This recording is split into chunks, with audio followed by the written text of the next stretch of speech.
Welcome. You are on the right channel. They say children don't always understand death, but that wasn't true for Rachel. Even at 10, she felt the hollow echo it left behind. Her mother had walked into the hospital with a tired smile and a swollen belly. She had whispered to Rachel and Desmond, "Look after your baby sister. And your father too." Those were her last words. Hours later, the doctor came out, not with a smile or a baby wrapped in a soft blanket, but with eyes lowered and a slow, sad shake of the head. Their mother never came back. The house changed after that. Not immediately, but slowly, like a shadow crawling over the walls. Her father, once full of jokes and loud laughter, moved through the house like a ghost, eating little, speaking less. His eyes held a quiet storm. Desmond, 13 and suddenly thrust into a role he didn't ask for, did his best to stay strong. But Rachel saw him cry one night, alone on the veranda, after he thought everyone had gone to sleep. Their little sister, Ada, was just a few weeks old. She cried often, and when she didn't, Rachel would sometimes tiptoe into her room just to check if she was still breathing. She remembered what it felt like to be hugged by her mother, the way she used to sing while cooking, the warm smell of groundnut soup that filled the house. Now, the kitchen smelled like forgotten things, like silence and old onions. Rachel wanted to help. She wanted to fix the sadness in her father's eyes. But she was just a girl. What could she do? One afternoon, during break time at school, she sat with her classmates, Nora and Neka, twin sisters who were always sharing puff puff from their mother's tray. Rachel had never really noticed them before. But that day, something about their laughter made her curious. "Your mummy days sell puff puff?" she asked casually. "Yes," Nora said. "We help her after school." "No, Papa," Rachel added, lowering her voice. "I don't die since," Neka answered without flinching. That was when it clicked. Their mother was alone, and still happy, and kind. Maybe, just maybe, "Can you people come to my house one day?" Rachel asked. Nora and Neka were eager. "We go tell our mummy first," they said. The following Saturday, the girls came with their mother. Rachel had waited outside on the front steps, and when she saw the woman, round-faced, wearing a bright yellow wrapper and balancing a small tray of snacks on her head, something fluttered inside her chest. The woman smiled warmly and touched Rachel's head. "So you be the fine girl way my girls' day talk about?" Rachel nodded shyly. She liked her instantly. She was not slim like her mother had been, and her voice was louder, more playful. But there was something, an energy, that reminded her of when her home used to be happy.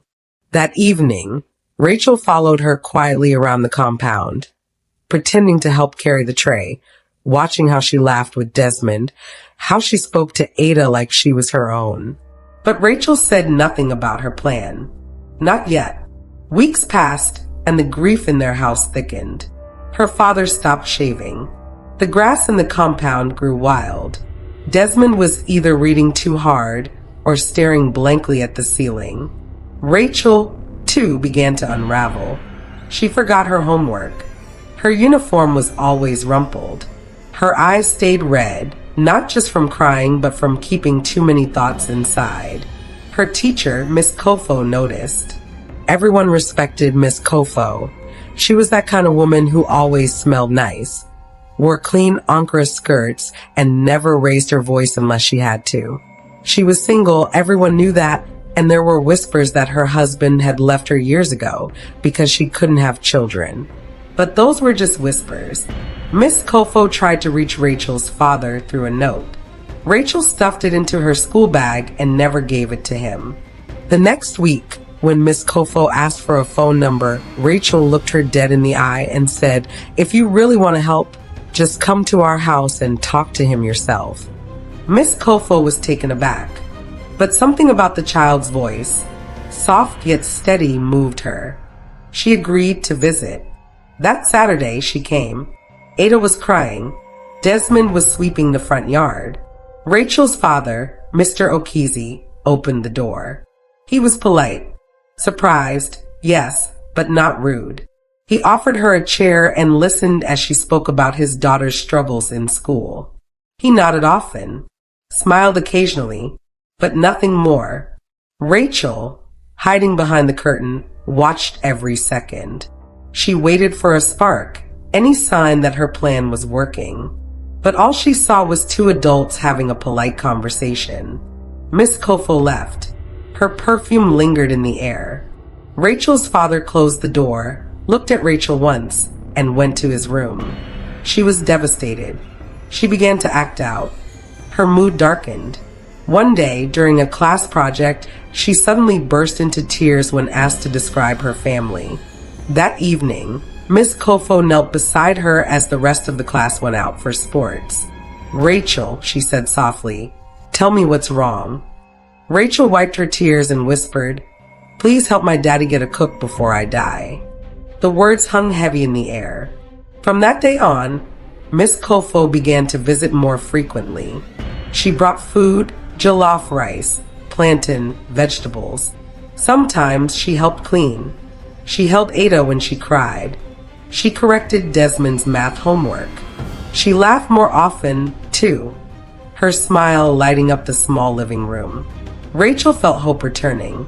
Even Desmond seemed lighter, but her father remained the same, grateful, yes, but distant. He never looked at Miss Kofo the way Rachel wanted him to. The worst part? She couldn't say anything. How could she? It wasn't her place to talk about love and loneliness and second chances. She was just a girl. One evening, after dinner, she climbed to the rooftop, a small flat patch above the sitting room where she sometimes went to stargaze. Desmond joined her. They sat in silence until Rachel sighed and said, "I want Miss Kofo to marry Daddy." Desmond turned sharply. "What? She's nice. She makes him smile. And she loves us." Desmond looked at her like she had grown two heads. "You're too small for that game." "It's not a game," she said. "I just want our family to be happy again." He stood up and walked away without another word. That night, Rachel couldn't sleep. Maybe she was too small. Maybe this was all foolish. But deep in her heart, she believed her mother would have understood. Because love isn't always about romance. Sometimes it's about knowing when to fix what's broken, even if you have to do it in secret. But then, just a few months later, something unexpected happened. Something that changed everything. Months had passed since Rachel first began her secret mission, and the air around their home had slowly begun to change. Desmond, who had once brushed off her dream with a tired scowl, now found himself observing more closely. The pieces of the puzzle began aligning before his eyes. He saw how Miss Kofo no longer waited for invitations to help. She brought groceries without being asked. She folded the children's laundry while chatting with Rachel about school. She even stayed behind to tutor Desmond in mathematics, a subject he had once sworn war against. Their father, Mr. Adewale, once buried in his grief, now lingered longer in conversation with her, a rare smile curving his lips. One bright Saturday morning, as Desmond swept the compound, he noticed the kitchen window slightly open. Through it, he heard soft laughter. He paused, broom in hand, peeking discreetly. There, over a bowl of peeled yam and a pot of stew, Miss Kofo was giggling. Not with the loudness of a joke told on the street, but with the softness of companionship. Mr. Adewale stood beside her, head slightly bowed as he laughed too, stirring the pot. Desmond felt something stir within. Not jealousy, not discomfort, but something close to relief. A small, fragile peace he hadn't felt since his mother's funeral. He finished sweeping in silence. That night, he slipped into Rachel's room. The teddy bear she had named Mum was tucked tightly in her arms as she lay drowsily on her mattress. Desmond sat down beside her and cleared his throat. "You were right," he murmured. "Maybe she is the one." Rachel blinked slowly. So, can we help them now? Desmond gave a small nod. Yes, but promise me, no more crying in front of your classmates. She smiled faintly, a mischievous glint lighting up her eyes. The following week saw the quiet birth of Operation Stepmama. Rachel began drawing handmade cards in colorful crayon, each one more thoughtful than the last. One read, "Thank you for always making our rice taste like magic." Another said, "Daddy smiles more when you're here." She tucked them into Miss Kofo's handbag when she wasn't looking. Desmond took a more subtle approach.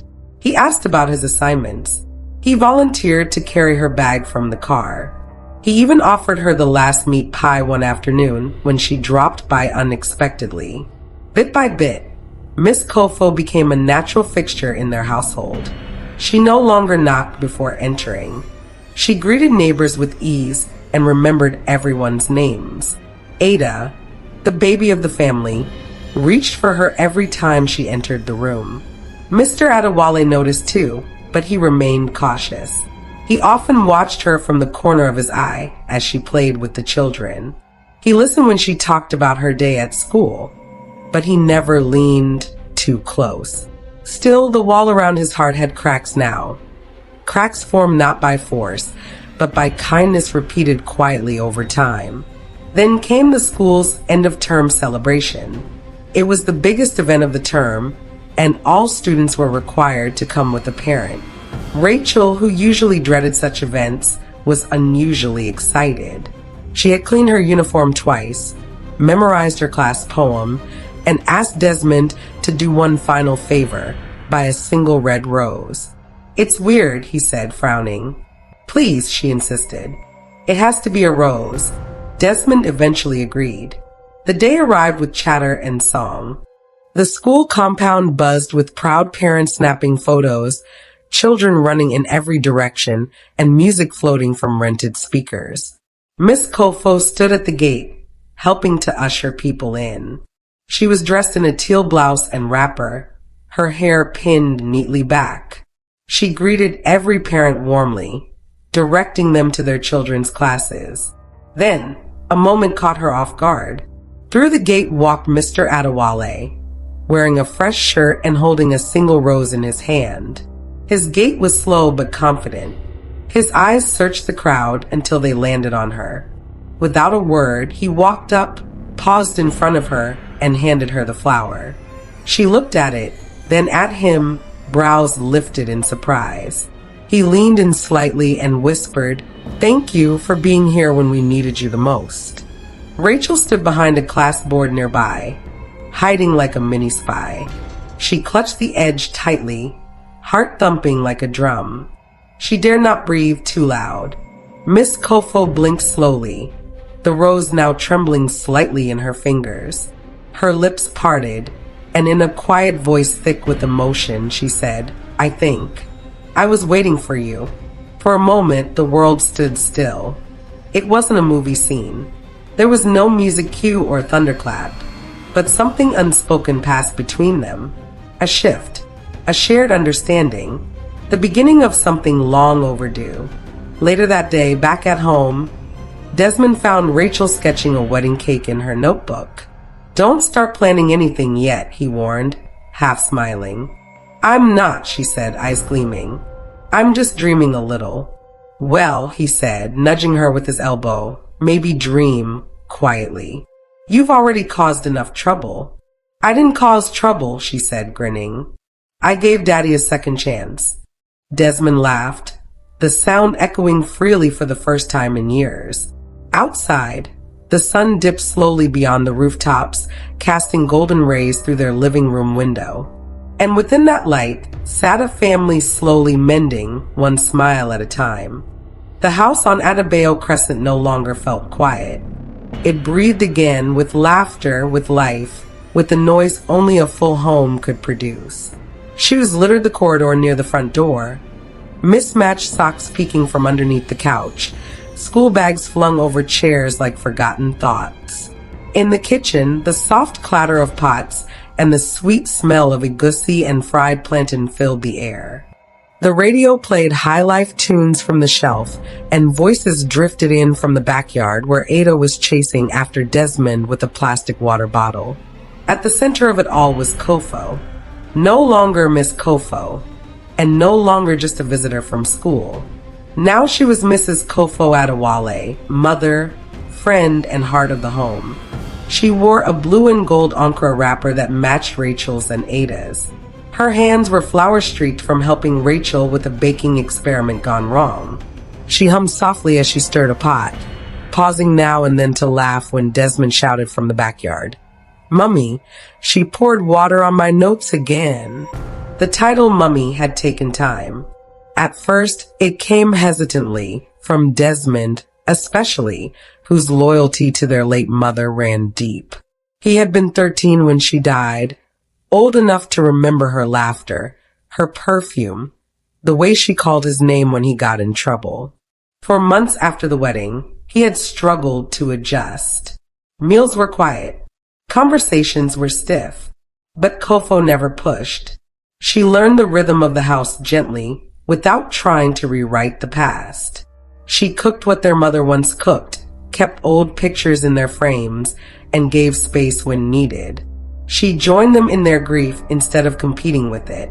And slowly they made room for her, not because she demanded it, but because she had earned it. To Desmond, she became more than just a helper. She became the voice that encouraged him to study when he wanted to quit, the one who quizzed him late into the night, and the person who stood with him, beaming proudly, when his WAC result finally came in. He passed with flying colors. To Ada, she was the only mother she remembered. The woman who tied her hair on Sunday mornings, brought snacks for school on rainy days, and told bedtime stories while rocking her to sleep. But to Rachel, she was everything. The arms that scooped her up when nightmares made her cry. The voice that soothed her when classmates made rude comments. The woman who never forgot birthdays, who remembered how she liked her rice, with just a little stew, not too much, who danced with her in the kitchen and prayed with her every night. And to their father, Mr. Adewale, she was peace. Not a replacement for the love he had lost, but a quiet strength to build with again. Still, the journey hadn't been flawless. There were days filled with silence, moments when grief returned uninvited, like shadows at dusk. Sometimes, the children would find their father staring too long at their mother's portrait in the hallway. And there were days when Kofo herself would retreat to the room, overwhelmed by the delicate balance of motherhood, love, and memory. But love, as Rachel once wrote in her diary, didn't need to be loud to be strong. It just needed to stay. On the 3rd anniversary of their mother's passing, Kofo surprised them all. That morning, she set up a small corner in the living room. On the table, she placed a framed photo of their late mother, beautiful and smiling, and beside it a single white candle. When the children gathered, puzzled, she spoke softly. "I am not here to replace her," she said, kneeling beside the photo. "I know you loved her deeply, and I do too. I'm only here to help you carry her love forward." Desmond lowered his head. Ada didn't quite understand, but hugged Kofo's arm tightly. And Rachel, tears brimming, walked forward and held Kofo in a long embrace. "She would have liked you," Rachel whispered. "You remind me of her, but you're also you. And that's perfect." Kofo said nothing. She only smiled and hugged her tighter. Years passed. Desmond got into the university. Rachel started writing more, short stories, journal entries, little poems she shared only with Kofo. Ada began primary school, often returning home with questions Kofo gladly answered, even when exhausted. On a breezy Saturday afternoon, with the sun casting warm light across their backyard, Rachel sat alone in the garden. She was 16 now, taller, wiser, and no longer the little girl who cried silently in class. In her lap rested an old, dog-eared notebook, the one she once hid beneath her pillow like treasure. Its cover was worn, but the words at the top were still clear in her childish scrawl. Plan to get Auntie Kofo to become our mummy. Secret. She flipped through the pages, each filled with ideas, some silly, some clever, some desperate. Notes like, pretend the stew is finished so she can cook again, or tell Daddy to say thank you loudly when she helps. There were smiley faces, small drawings, and many strike-throughs when plans didn't work. She laughed, wiping a tear from her cheek. Her plan had worked, not because she forced anything, but because she believed in the dream. Because she had loved hard and hoped harder. And because Kofo had met that hope with quiet courage.